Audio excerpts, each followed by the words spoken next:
A mission moment is that wonderful situation in which we experience alignment in the agency's mission. It is that deeply gratifying moment when we feel, yes, this is why I work here. I am, in the context of a wonderful interdisciplinary team and community partners, empowering my clients to achieve their goals. We are making a difference. Presenting the San Diego Regional Center Mission Moment. San Diego Regional Center is celebrating the 25-year anniversary of John moving into supported living. John had significant needs not being met by traditional services and was at a crisis point where he would have been placed into a state institution. Thanks to a creative team commitment by San Diego Regional Center and paid supports, John has successfully and happily lived in the community these past years and has grown and matured tremendously.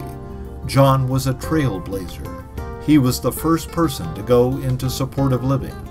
This is our mission moment.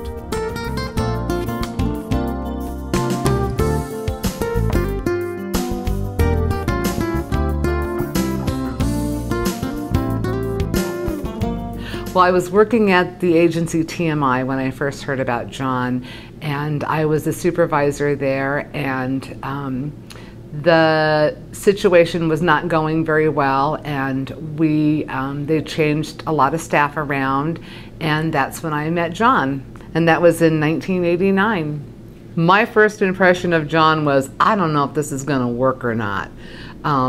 He was a gentleman with every kind of behavior you could possibly think of, and he had a few of his own that you wouldn't have heard about.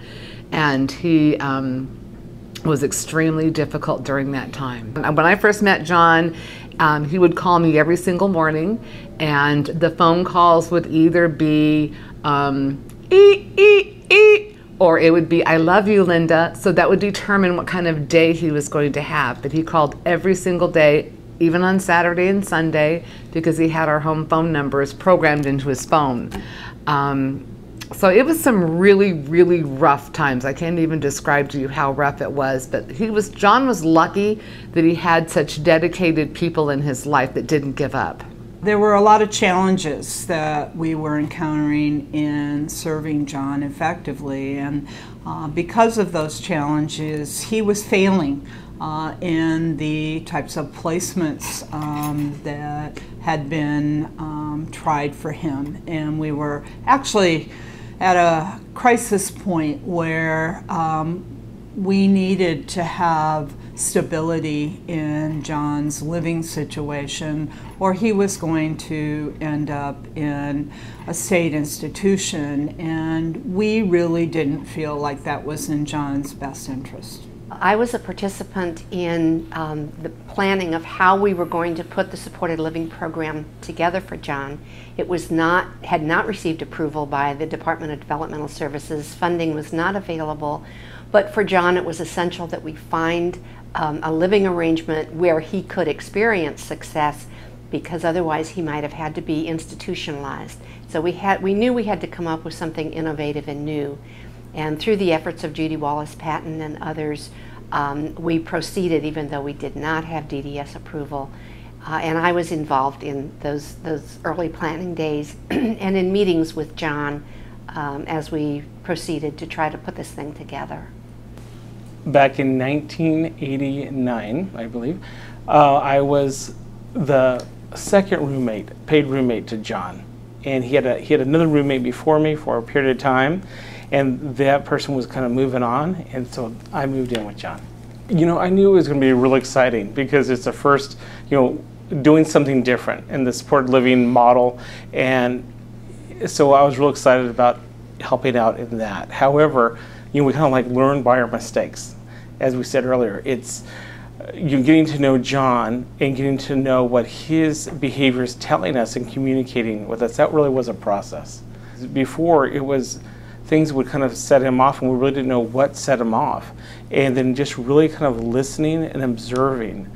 And when we kind of keyed into his cues, then things just got better. It took us quite some time from 2004 to 2009 just to get him to go to program, but each time we presented that to him as a possibility, he became more and more interested in it, to the point where he decided in 2009 that he would give it a try. So willing to try something new. It took a lot of encouragement and support, but he eventually was willing to try a new program. And since that time, he's really grown from being there. He's eager, he enjoys going to program. Yeah, he's gotten to be part of my family, you know. I think it was a gradual, I've seen John become more compassionate, and that I think he's always been a compassionate person, but as far as like with my children, or if anybody ever gets hurt